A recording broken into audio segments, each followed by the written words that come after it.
Here you go, buddy. Yeah, we like them little dog biscuits too. Yeah. Good? Yeah, man. What a good boy. What a good boy. Hello again, folks. Gary Hudson here at Folkstone Guitars, and thanks for tuning in. I want to talk to you today about modifying your Les Paul. First of all, what is a good Les Paul to modify? Maybe you've got a couple of them. Maybe you're a big Gibson fan. I love Gibson guitars. The Les Paul guitar is a classic electric design. I have compared them to Agiles, which are considerably cheaper. But a Gibson's a Gibson. You know, I mean, really, I know I've compared them to Agiles, but you really can't compare them to anything because they're in a class by themselves. An Agile's an Agile, a Gibson is a Gibson. And, you know, there's really no way to replace the Les Paul as far as its classic design. I mean, the headstock, you know, you just take one look at this and, you know, I mean, wow. As soon as you see it, you know, it's sexy, man. I mean, you can't beat them. But I've got some practical ideas for you if you want to modify a Les Paul.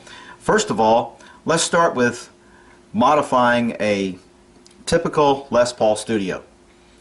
Now, this is one Les Paul that you're not going to find overpriced. Why do I like Les Paul Studios? Well, I like the solid mahogany body. And of course they all have a one-piece mahogany neck. But I don't really care for the maple cap on Les Pauls that much.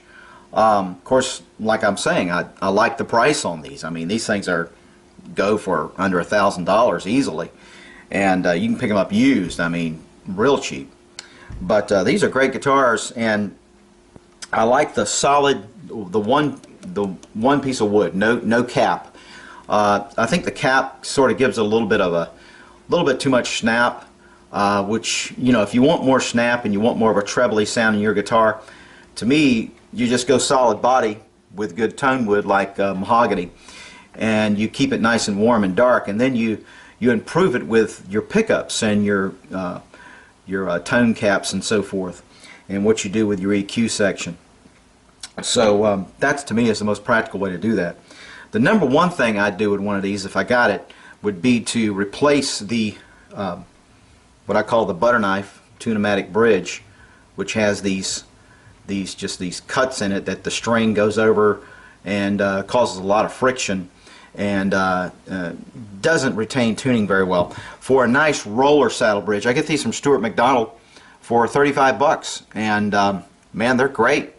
This is called the Golden Age roller saddle bridge, and it's radius just right for these guitars, and it has brass, if you'll notice there, it has brass saddle wheels that the string goes over, and it freely moves with the string. I mean, when you bend a string, the string and the saddle move together very freely, and these are great. I mean, the guitar stays in tune better.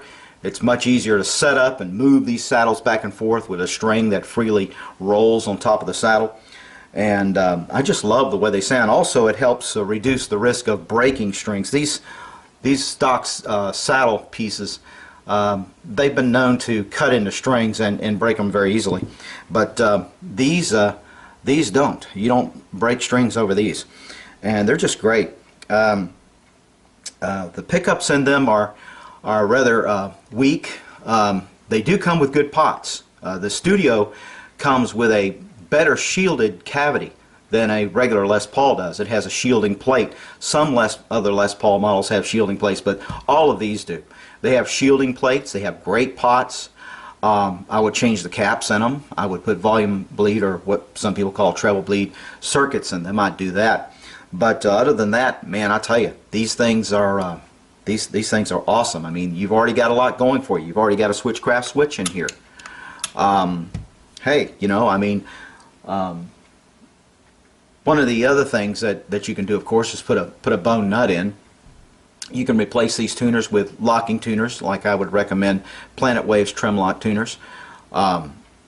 They're nice, dressy tuners. These Gibson Clousons. But you know, if you want a workhorse and you want a good beater guitar, you want to make one out of a Gibson Les Paul, the best thing to do is put locking tuners on there. One of the big major points with these is they don't have a bound fingerboard. See that? You see how the fret ends? You can see the fret ends, the tangs right there on the edge of the fingerboard, just like a typical Strat or Telecaster. So it's a lot easier to refret these. I mean, a refret goes quick, and man, I mean, I can do a stainless steel jumbo fret on one of these. Refret, complete refret on one of these with a bone nut for 225 bucks. I mean, that's bone nut and all. And you know, there's no setup fee with that.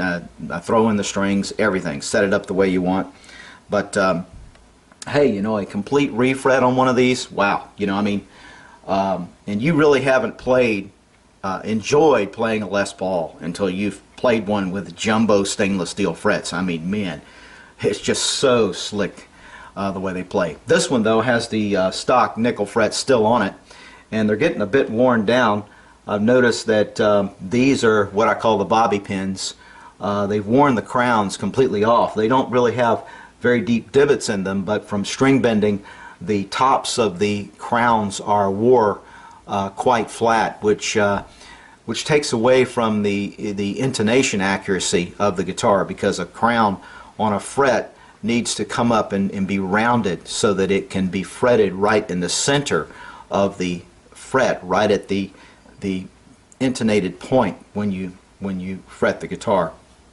So it is important to have a refret, but when you refret, go with stainless steel. If you haven't seen my video on it yet, I have a video on stainless steel frets that is on this channel that you can look up. Also, you can see our other website that covers this subject in detail, and I just obtained this domain late last year, stainlesssteelfrets.com. stainlesssteelfrets.com. And you can look that up, and gives you all the information that you'll need to know, plus some testimonies of some refrets we've done, and all the information with a video, and all the information you'll need to know about stainless steel frets. But suffice it to say, these are really great guitars to mod. I mean, if you want to mod a Les Paul, you know, by all means, a studio. If you've got a studio, we've got all kinds of great modifications for these. The pickups, like I was saying, you can go with, and this would be another, you know, really major improvement. Go with DiMarzios. Now, I'm a DiMarzio dealer, and I can get these for you and installed and everything at a really great price, beating what you would pay for the pickups in retail.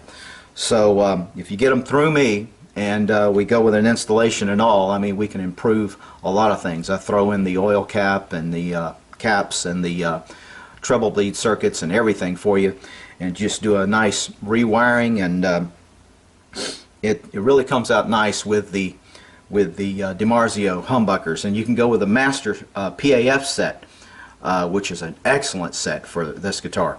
You can go with the Steve Lukather transitions, and I can let you hear good YouTube demonstrations of both of those pickup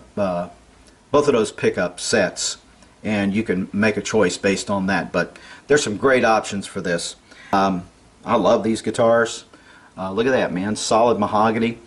I've seen these for sale on eBay for $400 or $500. I mean, to have a Gibson for $400 or $500, and it is a Gibson. It is a USA Gibson.